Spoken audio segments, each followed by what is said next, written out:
রাত্রি 2:45। ঘুম ঘুম চোখে আপনাদের সামনে হাজির হয়েছি। আমরা সকাল 4টায় গঙ্গামতির চরের উদ্দেশ্যে রওনা হব।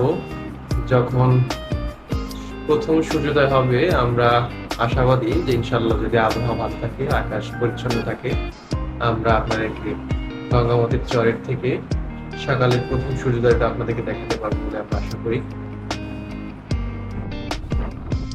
Hello everyone, Assalamu alaikum. This is Ziref from Explore with Ziref channel.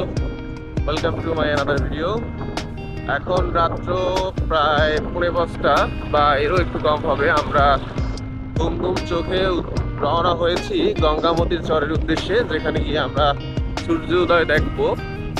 কুয়াকাটার সব থেকে বেস্ট সূর্যোদয় দেখতে হলে আপনাকে অবশ্যই কুয়াকাটা থেকে পূর্ব দিকে ঝাউবন পার হয়ে সামনের দিকে আগানোর পরে আপনি গঙ্গামতির চরে উপস্থিত হবেন।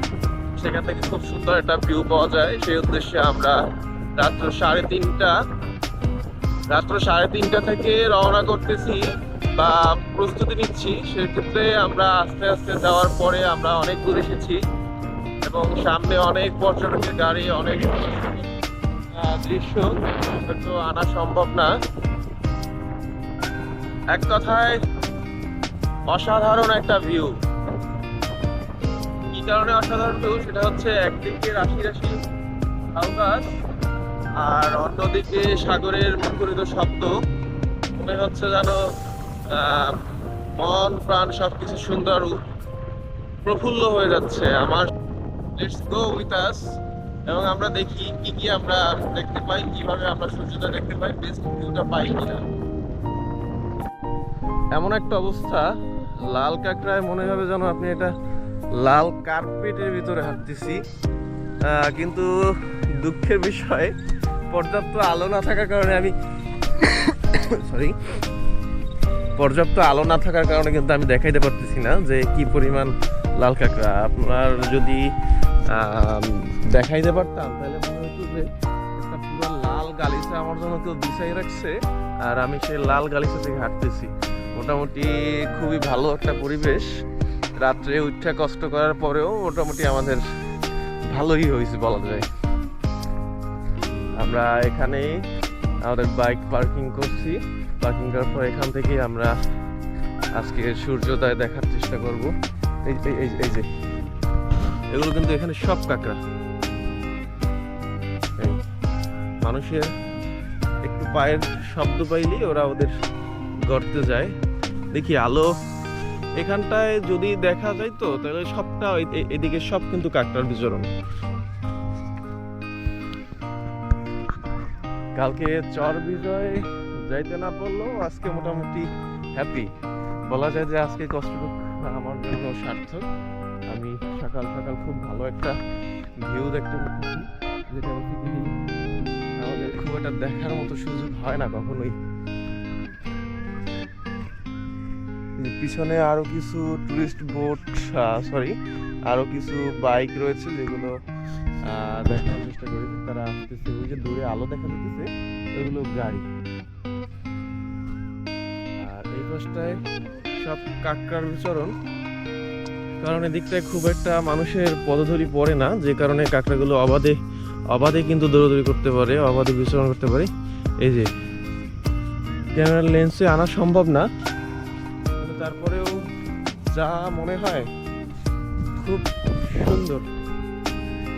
দূরে আমার বাইক, আমরা এখান থেকেই ওয়েট করব। যদি ভাগ্য সহায় হয়, আকাশ ভালো থাকে, তাহলে সূর্য উঠতেছে, হয়তো সূর্যের ভিউ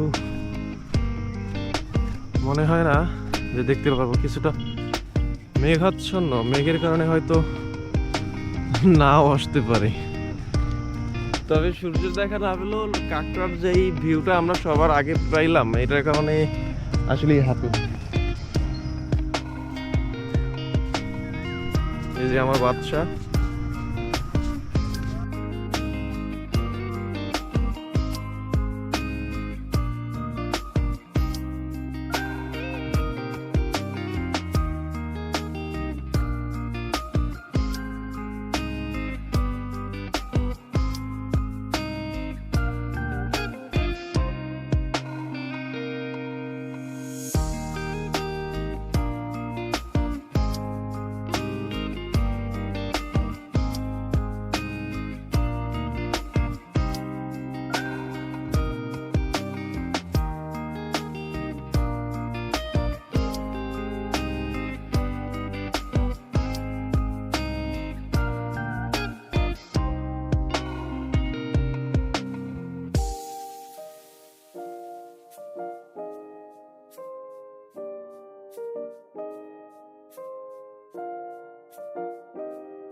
এটা হচ্ছে মেইনলি লাল কাঁকড়ার বীজ।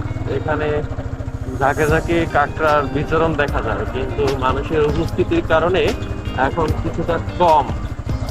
অর্থাৎ যখনই তাদের আশেপাশে আপনার মানুষের পায়ের শব্দ, গাড়ির শব্দ অথবা চলাচলের শব্দ যাবে, তখনই ওরা আবার ওদের বাসার ভিতরে চলে যায়।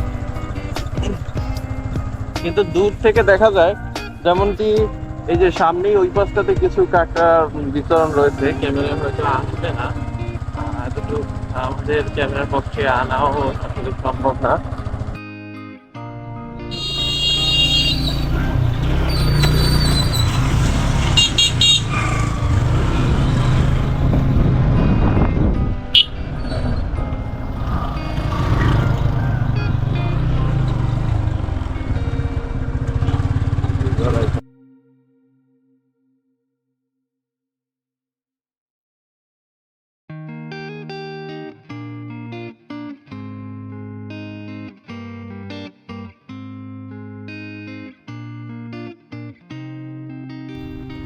গঙ্গামতির ক্যানেল, আর তখন যাওয়ার সময় যেখানে ছিলাম, অর্থাৎ যেই ক্যানেল পার হয়েছি সেই ক্যানেলের নাম হচ্ছে গঙ্গামতি ক্যানেল, যেখানে দেখতে পাচ্ছেন ওঠা খুবই ঝুঁকিপূর্ণ।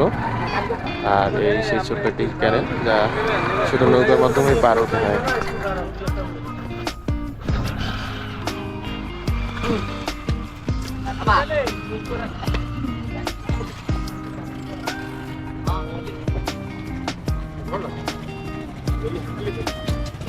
जल्दी हो रहा है लेकिन वही नहीं करले हम तो